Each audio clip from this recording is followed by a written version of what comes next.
Olá pessoal, tudo bem com vocês? A paz de Deus seja convosco. Através desse vídeo hoje, inicio um quadro aqui no canal em que nós estudaremos mais profundamente o Evangelho de João. São 21 capítulos deste livro em que nós estaremos estudando um capítulo por vídeo. Hoje, claro, vai ser o capítulo 1 deste Evangelho, que tem muito o que se falar em apenas um capítulo. Então vamos lá? Bom, pessoal, através desses vídeos, o meu intuito é que vocês possam entender de uma forma mais fácil o que a Bíblia está nos ensinando. Então, o que eu vou tentar fazer é resumir o máximo que eu puder para que você venha ter as informações mais importantes de cada capítulo do Evangelho de João. Para que a gente possa iniciar, a gente precisa entender que esse João que escreveu esse livro foi o João, discípulo de Jesus, filho de Zebedeu, não era João Batista. Foi o mesmo João que escreveu o livro de Apocalipse, o mesmo João que foi exilado lá na ilha de Patmos. E ele tinha o intuito de fazer com que as pessoas crescem que Jesus era realmente o Filho de Deus. E a partir do momento que essas pessoas crescem, elas pudessem ter ali a salvação, o direito de salvação, o direito de vida eterna. É um evangelho que ele não é parecido com os evangelhos de Mateus, Marcos, Lucas e Lucas. Ele não é igual. Ele tem alguns milagres, sim, que ele cita, que citam também nesses três evangelhos, mas ele não é idêntico a esses. Os evangelhos de Mateus, Marcos e Lucas, eles têm os mesmos milagres, os mesmos acontecimentos da vida de Jesus, porém explicados dos ângulos de cada um dos discípulos que escreveram.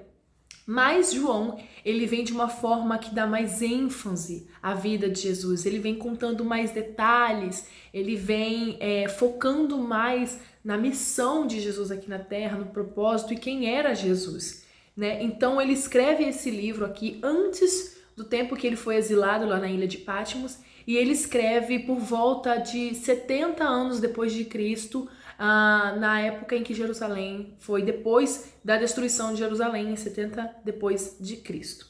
Vocês podem estar acompanhando aqui na tela do lado e eu vou lendo aqui junto com vocês para que vocês venham entender.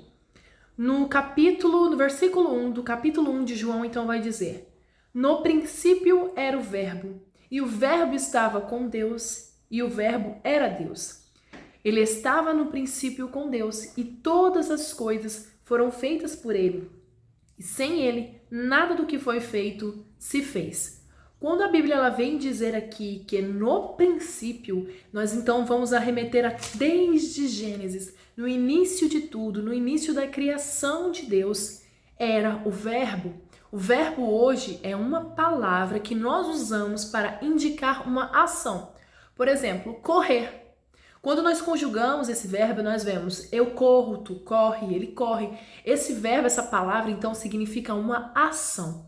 E ao mesmo tempo que significa uma ação, ele é uma palavra. Então, tem algumas traduções que falam assim, que no princípio era a palavra. E a palavra estava com Deus e a palavra era Deus. A própria palavra é Jesus. Então, aqui o verbo significa Jesus. Ele estava no princípio com Deus. Quando nós vamos ler a Gênesis, nós vemos também que o Espírito Santo também estava. E quando Deus ele vai falar lá, por exemplo, façamos nós, o homem é a nossa imagem e semelhança, quando ele fala façamos nós, ele está ali no plural, ele está demonstrando que tinha mais além dele. E todas as coisas foram feitas por ele, sem ele nada do que foi feito se fez. Como eu disse, o verbo é uma palavra que significa ação. Então podemos ver a palavra que fez uma ação, ou seja, a própria palavra que deu criação a tudo. E sem ele nada poderia ter sido feito. Versículo 4. Nele estava a vida, e a vida era a luz dos homens. E a luz resplandece nas trevas, e as trevas não a compreenderam. Ou seja, Jesus vinha para iluminar tudo aquilo que estava escondido, tudo aquilo que estava encoberto e fazer com que tudo viesse à tona. O pecado do povo, o povo não sabia que estava em pecado, o povo achava que estava vivendo uma vida correta. Jesus mesmo disse, se eu não tivesse vindo e dito a vocês, vocês não teriam pecados, porque vocês achariam que vocês estariam em perfeita vida, em perfeito andamento de vida. Mas quando eu venho, eu trago a luz. que é vida a vocês, ou seja, tiro vocês do lamaçal do pecado que vocês talvez nem sabiam que estavam e trago para vocês a luz da vida eterna. A minha luz mostra para vocês o pecado que vocês têm e que vocês não sabiam. E fala que as trevas não a compreenderam, por quê? Porque muitos não queriam aceitar esse evangelho de Jesus por esperar alguém totalmente diferente do que Jesus realmente era. No versículo 6, houve um homem enviado de Deus, cujo nome era João. Esse João aqui, então, já está falando sobre João Batista. Este veio para testemunho, para que testificasse da luz, ou seja, para que testificasse de Jesus, para que todos crescem nele. Não era ele a luz, ou seja, não era João Batista a luz, mas veio para que testificasse da luz. Então, João Batista, ele nasceu já com um propósito para que testificasse de Jesus. Ali estava a luz verdadeira, que alumia a todo homem que vem ao mundo. Estava no mundo e o mundo foi feito por ele e o mundo não o conheceu. Ou seja, Jesus já estava no mundo quando João Batista estava passando por todo o seu ministério. Jesus já estava no mundo, né? A gente vai ver mais pra frente que Jesus ele nasceu depois de João Batista. Ele era mais novo, porém Jesus ele já existia. Então por isso que ele fala: ali estava a luz verdadeira, que alumia a todo homem que vem ao mundo. Estava no mundo e o mundo foi feito por ele e o mundo não o conheceu. Jesus criou o mundo, fez todos nós, mas quando ele veio ao mundo, as pessoas, os judeus, muitos dos judeus não o conheceram. Veio para o que era seu e os seus não o receberam.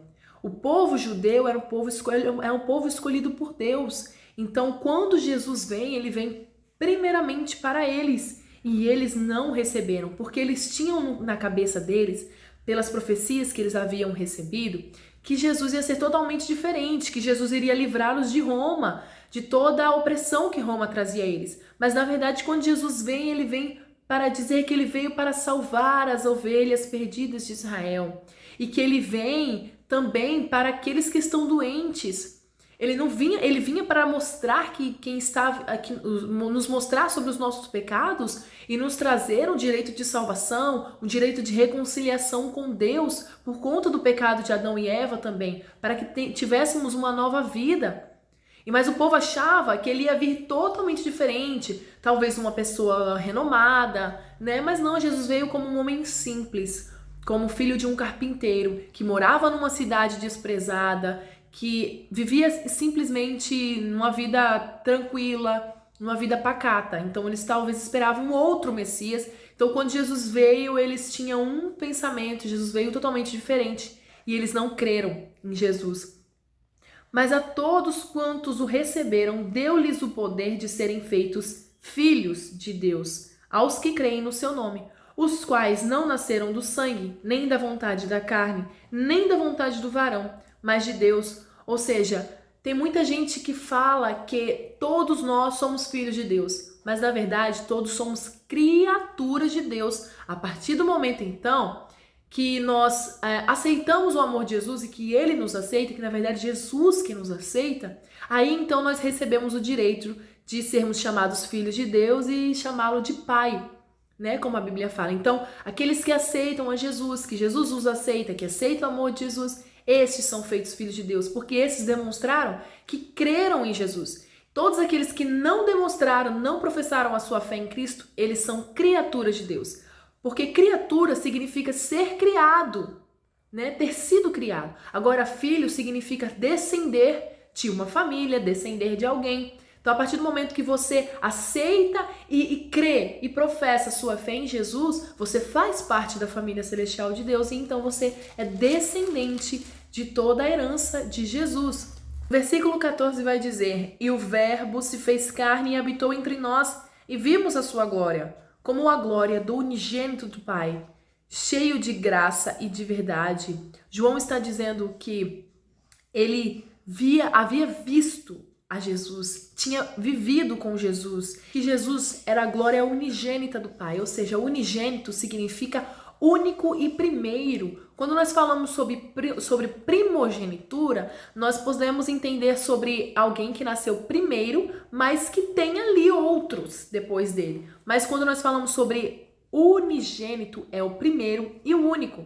E fala, João testificou dele e clamou dizendo, este era aquele de quem eu dizia, o que vem depois de mim é antes de mim, porque foi primeiro do que eu. E todos nós recebemos também da sua plenitude com graça sobre graça. Ou seja, João está falando, ele veio depois de mim, porque ele nasceu depois de mim. Eu sou mais velho que ele, mas na verdade, ele já existia antes de mim. Então esse é aquele que eu digo que vem depois de mim, mas na verdade ele já é antes de mim. E nos enche com a sua graça. Porque a lei foi dada por Moisés. E a graça e a verdade vieram por Jesus Cristo. Deus nunca foi visto por alguém. O Filho unigênito, que está no seio do Pai, este o fez conhecer. Tem muita gente que fala, então, se Deus nunca foi visto por ninguém, com quem foi que Jacó lutou? Jacó lutou com Jesus. As pessoas na terra viram Jesus, mas não viram a Deus. E este é o testemunho de João. Quando os judeus mandaram de Jerusalém sacerdotes e levitas para que lhe perguntassem, quem és tu? E confessou e não negou, confessou, eu não sou o Cristo. Os sacerdotes de Jerusalém mandaram pessoas perguntar para João Batista quem era João Batista, porque João Batista estava batizando as pessoas em nome de Deus e eles queriam saber, né? Porque muitas vezes queriam encontrar também ali um errinho, né? A gente sabe. E ele confessa, eu não sou o Cristo. E perguntaram-lhe então, quem és, pois? És tu Elias? E disse, não sou. És tu o profeta? E respondeu, não. Mas nós sabemos hoje, a partir dos nossos estudos, a Bíblia também fala, que Jesus ele diz em Mateus que João Batista era Elias. João, quando ele fala que ele não era Elias, porque ele olha para ele pensa, eu sou o João Batista, obviamente eu nasci como João Batista, mas o Espírito Santo que habitava em Elias passa a estar também com João. Então o espírito de Elias vinha, é como se o espírito de Elias tivesse vindo sobre João. Então eles tinham a profecia que Elias voltaria. Então Elias já havia voltado através de João. João estava fazendo o mesmo papel que Elias fazia. Disseram-lhe, pois, quem és, para que demos resposta àqueles que nos enviaram? Que dizes de ti mesmo? Então João Batista disse, eu sou a voz do que clama no deserto. Endireitai o caminho do Senhor, como disse o profeta Isaías. Quando João ele cita o profeta Isaías dizendo endireitai o caminho para o Senhor, ele está dizendo que o profeta dizia, vamos mudar a nossa conduta, estavam buscando o povo para a conversão, para o arrependimento, para a mudança de vida ali, para que abrissem o caminho, para que o rei pudesse se achegar a eles, para que eles pudessem abrir o coração para receber a Jesus. Então é isso que o João Batista fazia, abrir esse caminho. E os que tinham sido enviados eram dos fariseus. E perguntaram-lhe e disseram-lhe, por que batizas, pois, se tu não és o Cristo, nem Elias, nem o profeta? João respondeu-lhes dizendo, eu batizo com água, mas no meio de vós está um a quem vós não conheceis. O batismo nas águas significa a rendição dos seus pecados, o perdão dos seus pecados. E antes de Jesus ter morrido na cruz, eles já tinham aquele costume de batizar nas águas, porque era uma forma de purificação. Aqueles que se batizavam nas águas é porque haviam aceitado, na verdade, a Deus, porque Jesus ainda não tinha vindo, mas haviam aceitado a Deus os seus corações e haviam aceitado uma mudança de vida, deixaram os pecados para trás e viveram a vida conforme a lei de Deus ensinava. Então, aquele ato de mergulhar nas águas significava uma purificação, né? Um arrependimento dos seus pecados e uma profissão pública de que eles criam em Deus e que eles queriam seguir a Deus, obedecer a Deus e servir a Deus. João respondeu, né, batizo com água, mas no meio de vós está um que não conheceis. Este é aquele que vem após mim, que foi antes de mim, do qual eu não sou digno de desatar as correias das sandálias. João sabia que ele já estava na terra, então ele já fala com essa certeza. Essas coisas aconteceram em Betânia, do outro lado do Jordão, onde João estava batizando. E aí no dia seguinte, quando tudo isso aconteceu, João viu a Jesus passar, que vinha para ele, e disse: Eis o Cordeiro de Deus que tira o pecado do mundo. Este é aquele do qual eu disse: Após mim vem um homem que foi antes de mim, porque já era primeiro do que eu. E eu não o conhecia, mas para que ele fosse manifestado a Israel, vim eu, por isso batizando com água. E João testificou dizendo: Eu vi o Espírito descer do céu como uma pomba e repousar sobre ele. João, quando ele batiza, quando nós vamos ver nos outros evangelhos, vai explicar sobre o momento que Jesus foi batizado por João Batista. E que João Batista vê uma pomba, um Espírito Santo em forma de pomba descer, repousar sobre a cabeça de Jesus. E aquilo estava mostrando para ele, cumprindo-se a profecia que Deus havia dito para ele, que ele saberia quem era o Filho do próprio Deus quando isso acontecesse. E aí aqui no versículo 33, e eu não o conhecia, mas o que me mandou a batizar com água, esse me disse: sobre aquele que vires descer o Espírito e sobre ele repousar, este é o que batiza com o Espírito Santo. Então por isso que João Batista já sabia, esse aqui então realmente é o Filho de Deus, é a prova, cumpriu-se a profecia de Deus para mim. E eu vi e tenho testificado que este é o Filho de Deus. No dia seguinte, então, que tudo isso aconteceu, João estava outra vez ali na companhia de 2 dos seus discípulos. E vendo passar Jesus, disse: Eis aqui, eis ali, o Cordeiro de Deus. E os 2 discípulos ouviram-no dizer isso e seguiram a Jesus. Então, João Batista estava batizando novamente e tinha 2 discípulos junto com ele. Ele viu Jesus passar e ele falou para os discípulos: olha, esse é o Filho de Deus, a quem eu vos tenho dito sempre. E os 2 discípulos ouviram-no dizer isso e seguiram a Jesus. Aqui não fala o nome de um dos outros discípulos, do outro discípulo. Fala que eram 2 discípulos, mas só fala o nome de um, que era André, e o outro não fala. E Jesus, voltando-se e vendo que eles o seguiam, disse-lhes: Que buscais? E eles disseram: Rabi, que significa mestre, aonde moras? Essa é uma parte muito interessante, muito especial, que esses 2 discípulos perguntam para Jesus: Jesus, aonde tu moras? Mas não era simplesmente querendo saber o endereço de Jesus. Era um simbolismo de: Jesus, eu quero me aproximar mais de ti. Como que eu fico mais íntimo de ti? Jesus, se tu és o Filho de Deus, se tu veio para nos salvar, Jesus, como que tu vive? Será que o Senhor trabalha com alguma coisa? O que o Senhor faz durante o dia? O que eu posso fazer para estar mais próximo do Senhor? Então era buscando uma intimidade, uma proximidade maior de Jesus. Não era simplesmente querer saber onde era o endereço da casa de Jesus, mas era porque eles queriam, ansiavam se aproximar do Messias que eles tanto esperaram. Ele lhes disse: vinde e vê. Foram e viram onde moravam, e ficaram com ele aquele dia. E era já quase a hora 10ª. Ficaram com ele aquele dia e continuaram ficando com Jesus. Era André, irmão de Simão Pedro, um dos 2 que ouviram aquilo de João e o haviam seguido. Este achou primeiro a seu irmão Simão e disse-lhe: achamos o Messias, que traduzido é o Cristo.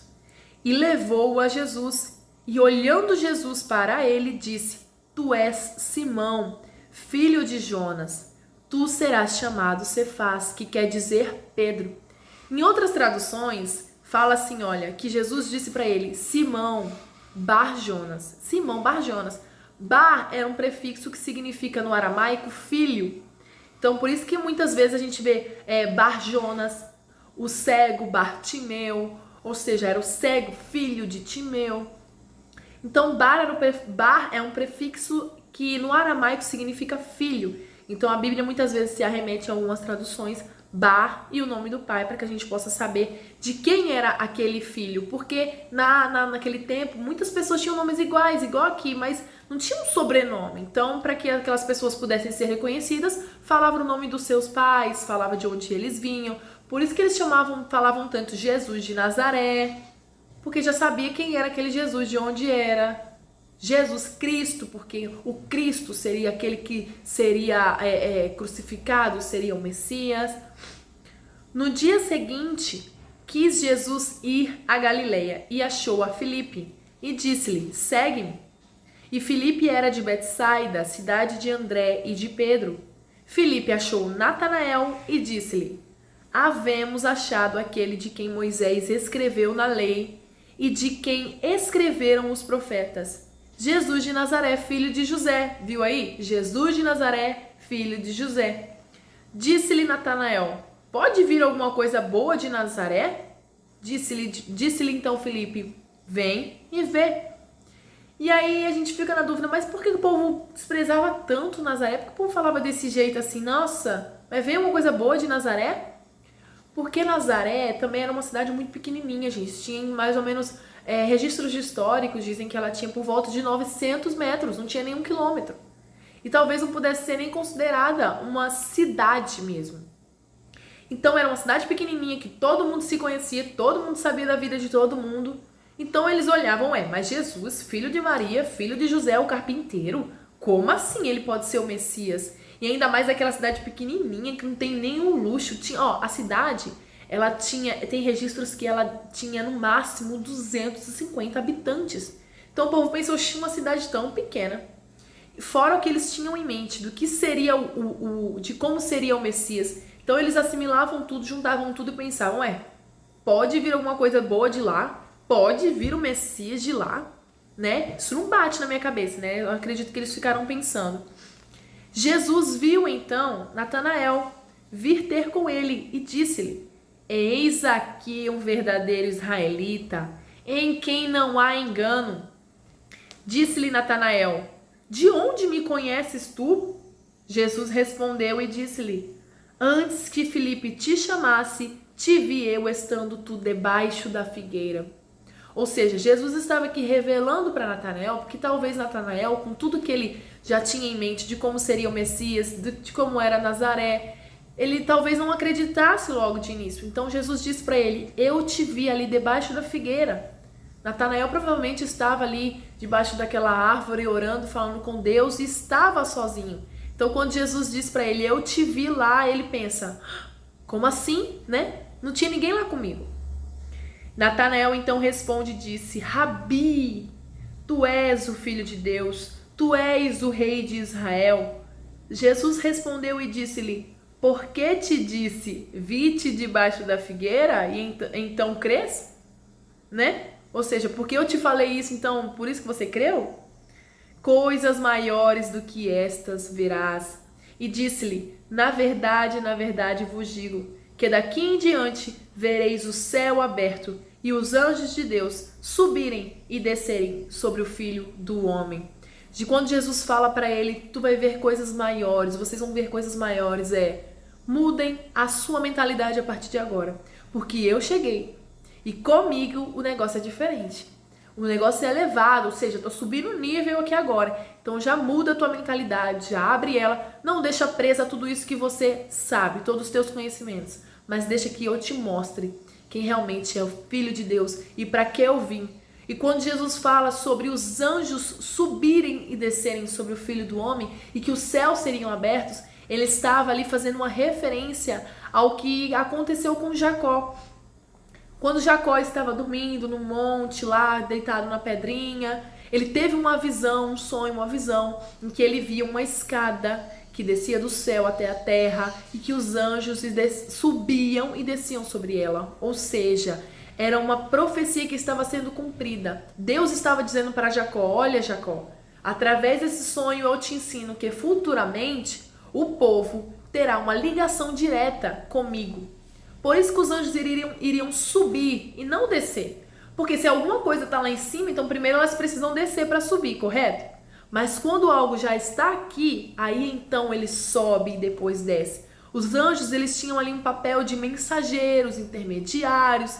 Então, através de Jesus, que seria a escada que uniria a humanidade com Deus novamente, então ali seriam levadas as petições, seriam trazidas as respostas, reconciliação com Deus, teriam ali uma comunicação direta com Deus. Então Jesus era a própria escada do sonho de Jacó. ele então estava cumprindo a profecia que Deus havia dado a Jacó. Os anjos subiam e desciam sobre o Filho do Homem, os anjos atuariam, o Espírito Santo atuaria ali sobre o Filho do Homem, porque nasceu de um homem, mas era o Filho de Deus. Eles atuariam sobre Jesus na terra, e aquilo faria grandes maravilhas, como fez, e mudaria a vida das pessoas, o entendimento das pessoas. Então era isso que Jesus estava querendo dizer aqui. Então nós vimos como um capítulo só de João nos ensina tantas coisas. João, primeiro ele vem falando que quem era Jesus, né? E ele vem citando até sobre o princípio. Depois ele vem falando sobre o testemunho de João Batista. Depois ele vem falando sobre como os discípulos começaram a descobrir a Jesus, como Jesus foi encontrando os discípulos, e ele no final finaliza comprovando que Jesus é aquele que faria comunicação direta conosco, a humanidade, em Deus, com Deus. Então vimos como o Evangelho de João ele é rico e como ele dá ênfase aos detalhes sobre a vida de Cristo, né? Uma grande biografia de Cristo aqui. Espero que você tenha entendido, que Deus te abençoe com essa palavra hoje, que você possa ficar atento aos próximos vídeos, os próximos capítulos de João. Amém? Um beijo. Muito obrigada por ter ficado aqui até o final desse vídeo. Tchau e até o próximo vídeo.